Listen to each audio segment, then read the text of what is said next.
Hello guys, welcome back to Chaotic Vibes. And today we have a topic that's kind of trendy, I would say, these days. A lot of people are talking about it on YouTube, I feel like. So the topic is, are global groups the end of K-pop? Yes.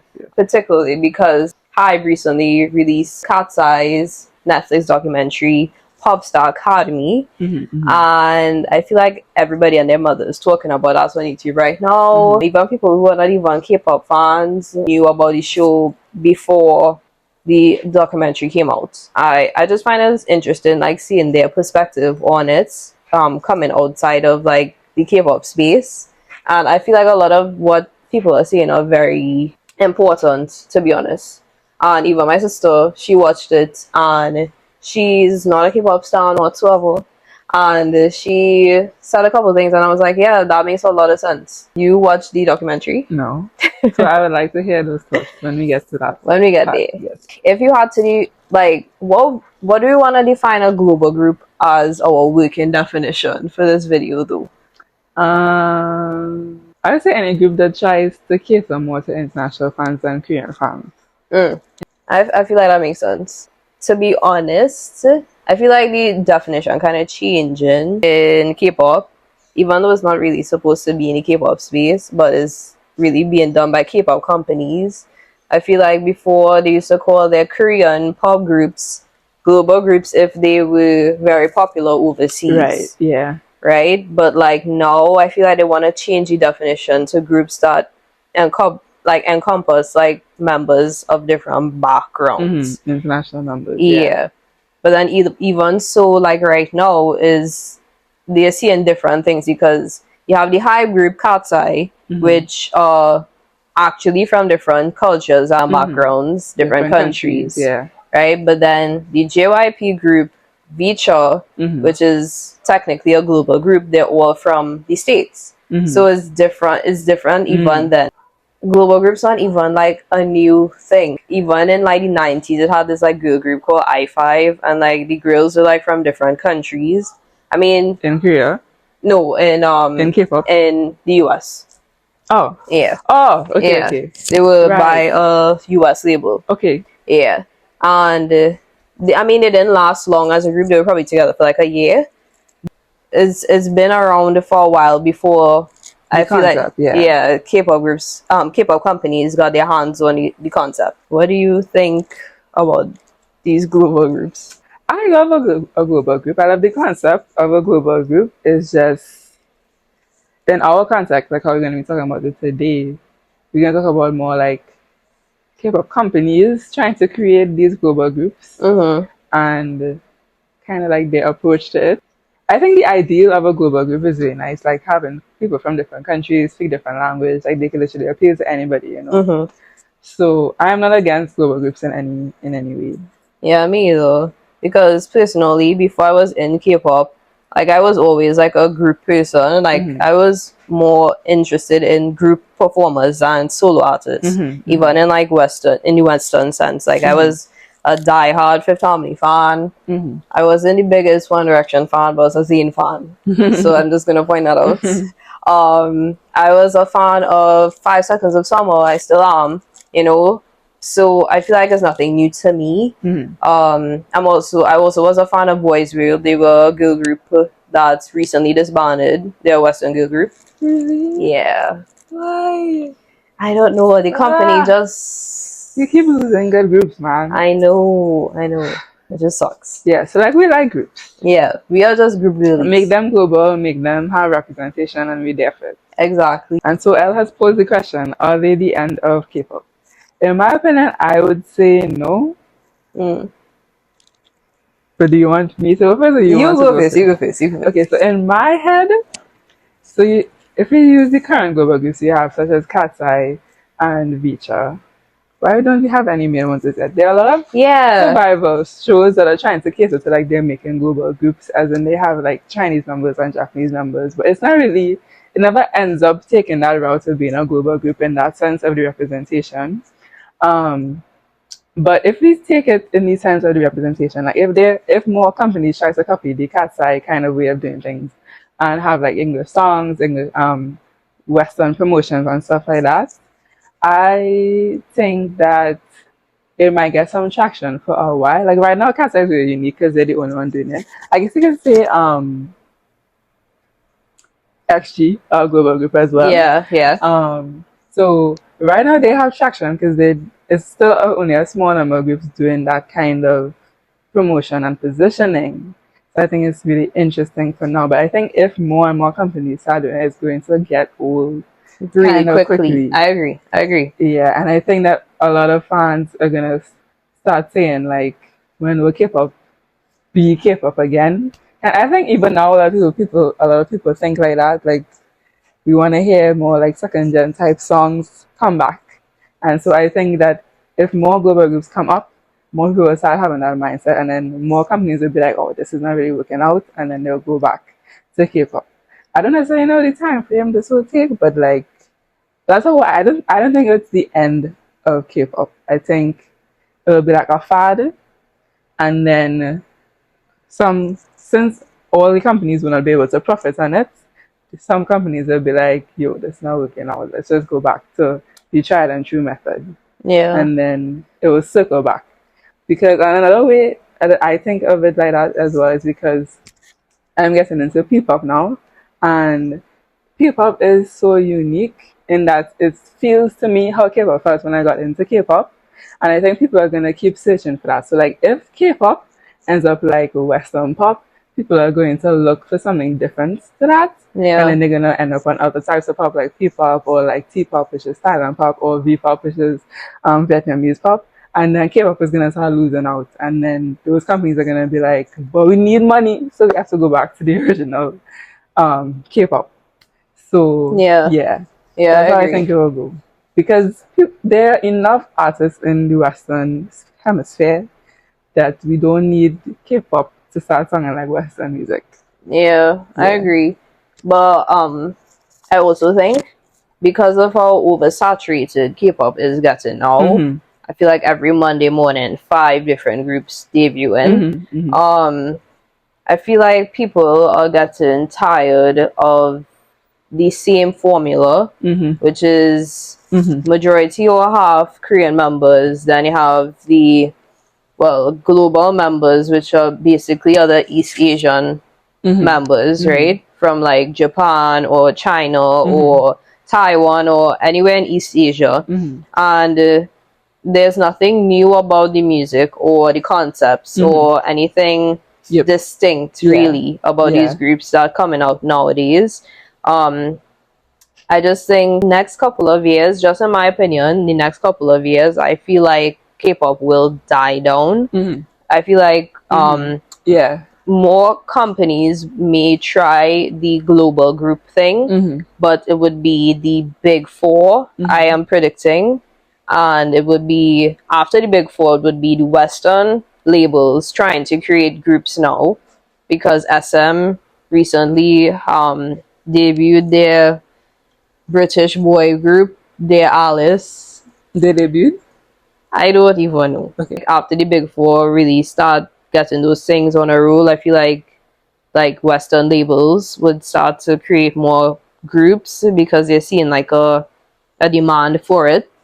I also think the fans would demand more like multicultural groups, because it's only so much of a K-pop group that you could really watch, to be honest. Like, as a person being a K-pop fan for so long, like it's just becoming repetitive at this point, and you kind of want to see people that look like you on your screen. So I feel like more K-pop fans are going to be wanting global group in the near future. That is.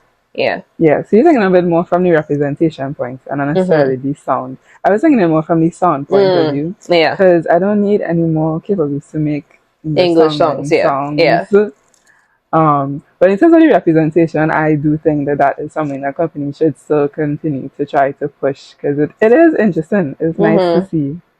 And as Korea slowly, very slowly gets more used to seeing the international members, you could get to a place where that's like a thing, and they're supported in the K-pop space. Hopefully. Yeah, hopefully. Yeah. because it's still a very like hard thing for foreign members in K-pop groups now in Korea. It's still very hard for them. Even with the Korean fans, they tend to like lean towards the Korean members more. You know, it's really the international fans is really be backing up the foreign members.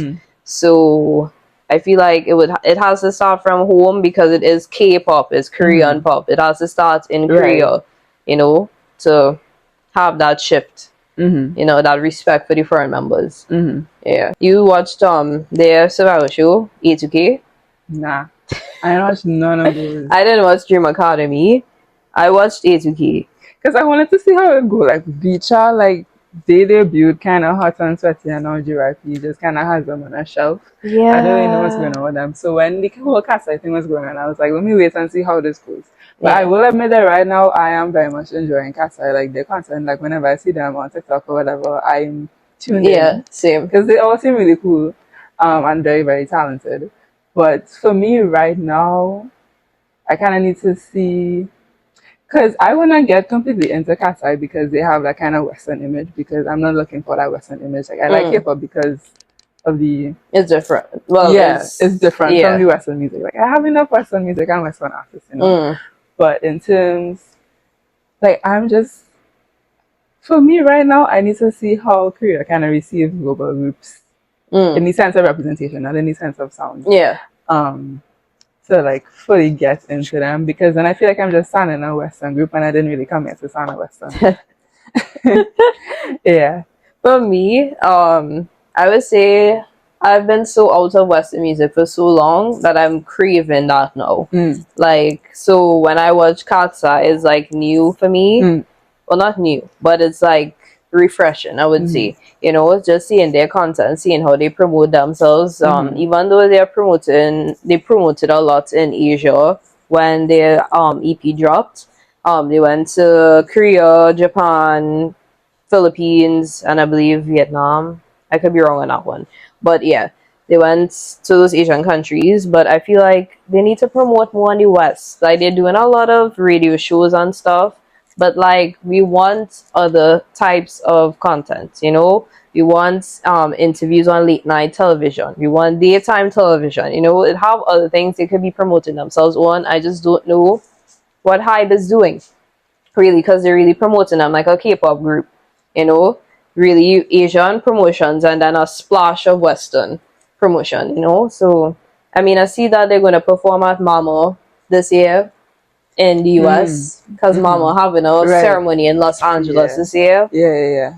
I don't get that, but yeah, they're doing that. The Mnet Asian Music Award. Yeah, in Los Angeles. In Los Angeles.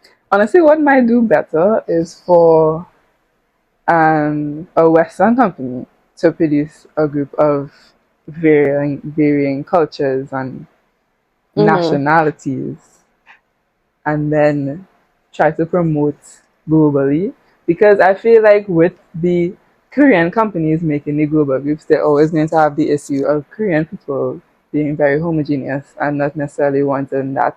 Yeah.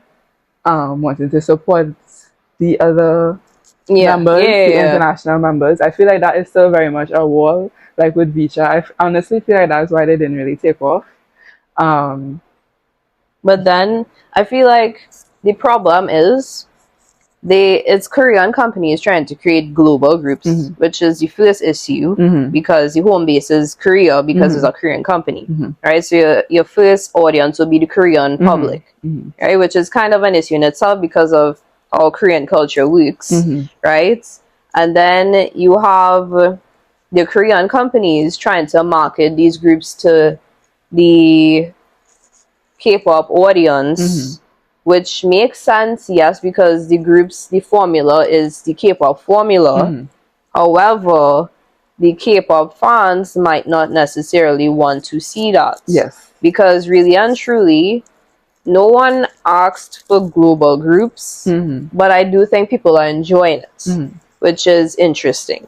You know, so I don't know if the Korean companies creating these groups make sense. Exactly. Yeah. Like, yes, they are the ones to push it to the K-pop audience, But I feel like even if a Western label does a global group, they could still pander to the K-pop audience. Yes. With exactly. the right promotions, the right content, you know, the right marketing.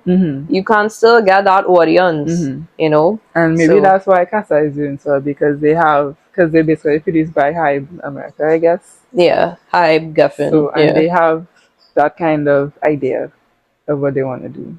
Yeah. Yeah. And I guess JYP didn't really have those kinds of resources to promote VCHA in that way. I mean, or they're just being lazy. You know, the thing with VCHA is that they promoted pre-debut, then they debuted, they promoted their debut stuff, right? But then they went Kaylee, their youngest member, went on hiatus. She had health issues. She was 13. You know, like, wow.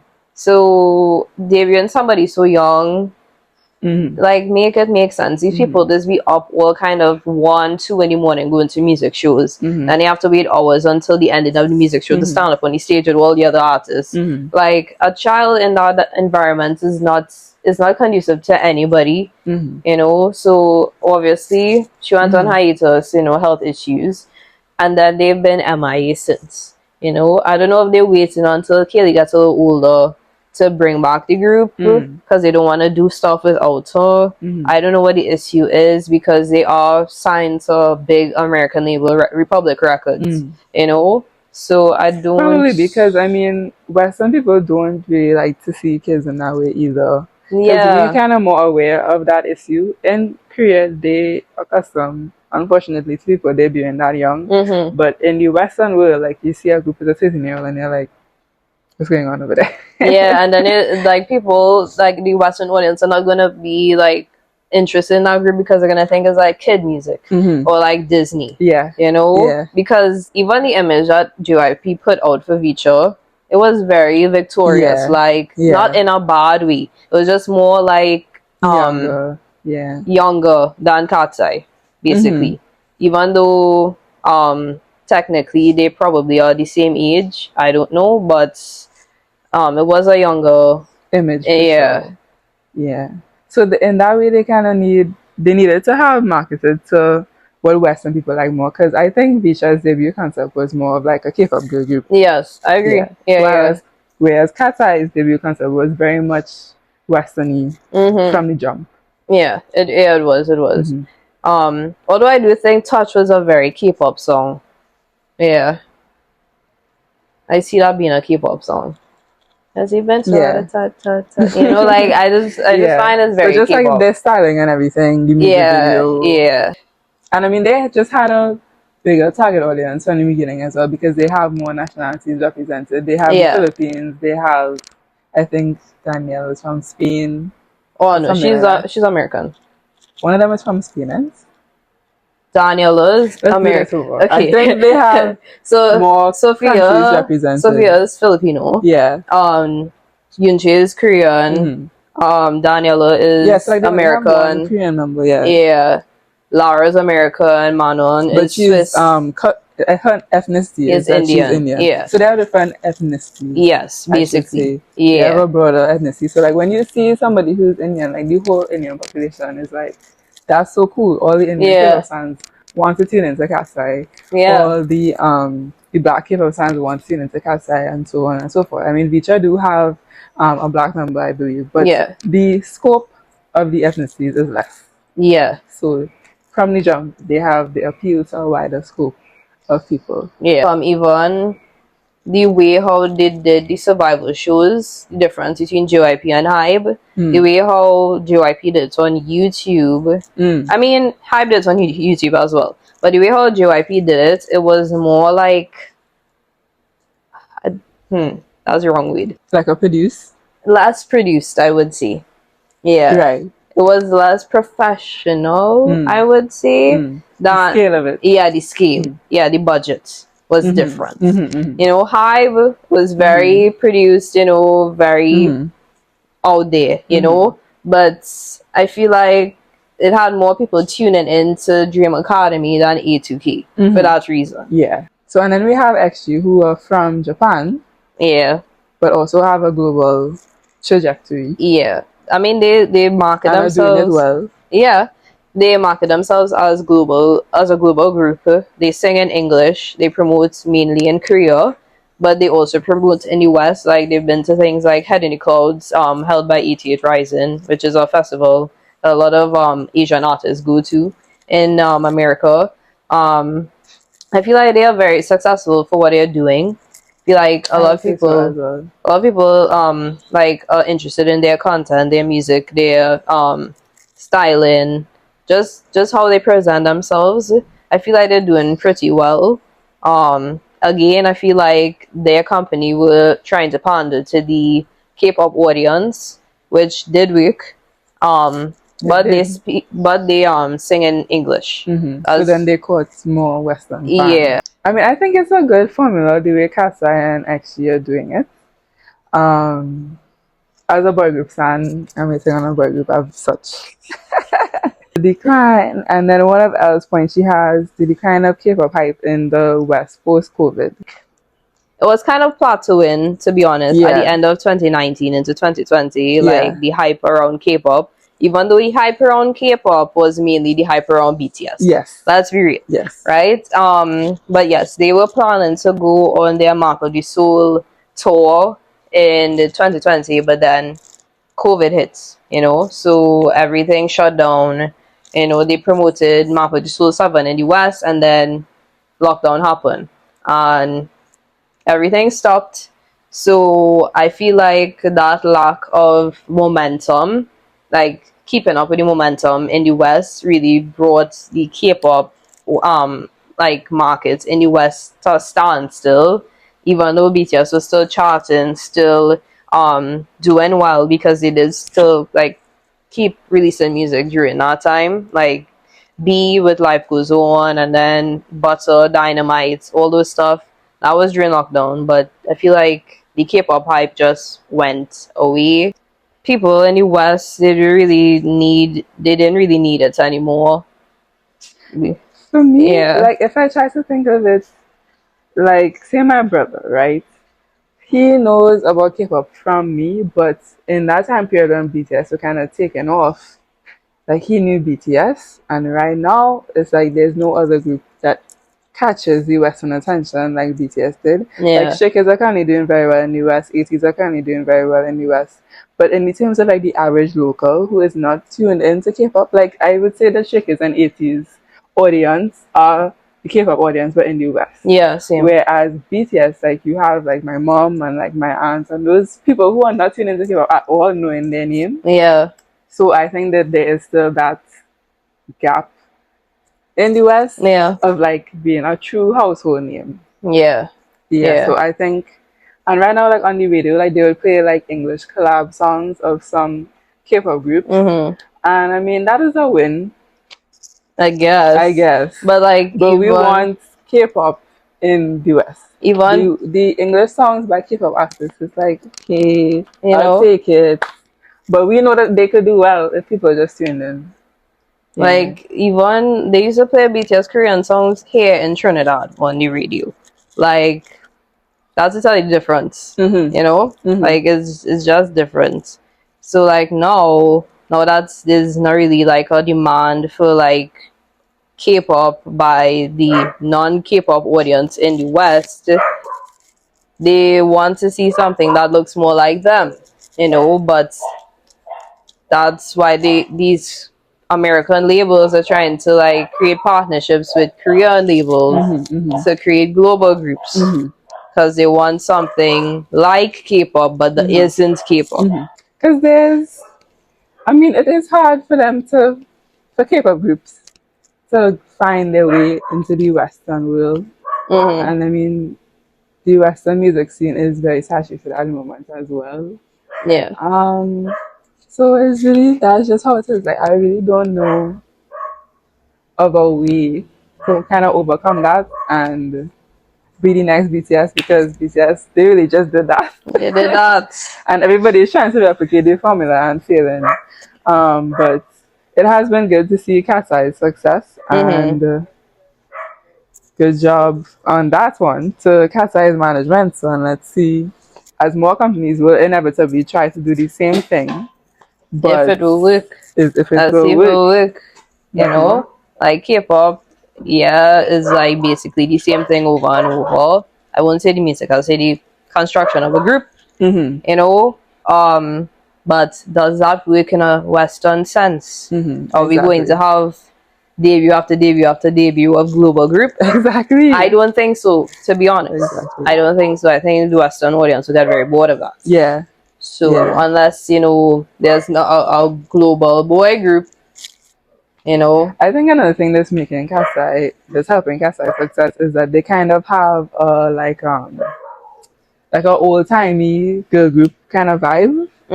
And to be honest, I feel that vibe from Flow. They're not a global group, right, of course, but they're very Destiny's Child. Yes, and I love that about them. And I think that is what, since they're like the only one doing that in that kind of age bracket. Yeah. I think that is what has the attention from them. So I honestly think that might be the best way to go, because people like throwback kind of nostalgia. Yeah. And everything comes back around. Yeah. So, and KATSEYE is on the top of that coming back around. And so, yeah, it might be best for other companies trying to make girl groups to go that route. Like, everybody's into the song by Backstreet Boys. Oh, I'm not a fan. That's going viral right now. I Want It That Way. Oh no, yeah. But this was Justin Timberlake. Yeah. It was in the Deadpool video. I want it that way. Tell me why. That's the song? I don't know their songs, you know. Oh, Bye Bye Bye. Bye Bye Bye. Yeah. That's Backstreet Boys? Oh no, that's NSYNC. NSYNC. Yeah. Right. Okay. Yeah. Let me do that over. We weren't born then. So right. don't hate So us. like the same way how NSYNC song Bye Bye Bye Bye Bye Bye is like is viral right now because there's a new Deadpool movie and people are remembering that. People who stand NSYNC in that time are like excited about that, and then people who are our age who are into boy groups like that as well. So I think that kind of approach will kind of work for a future global boy group. Possibly.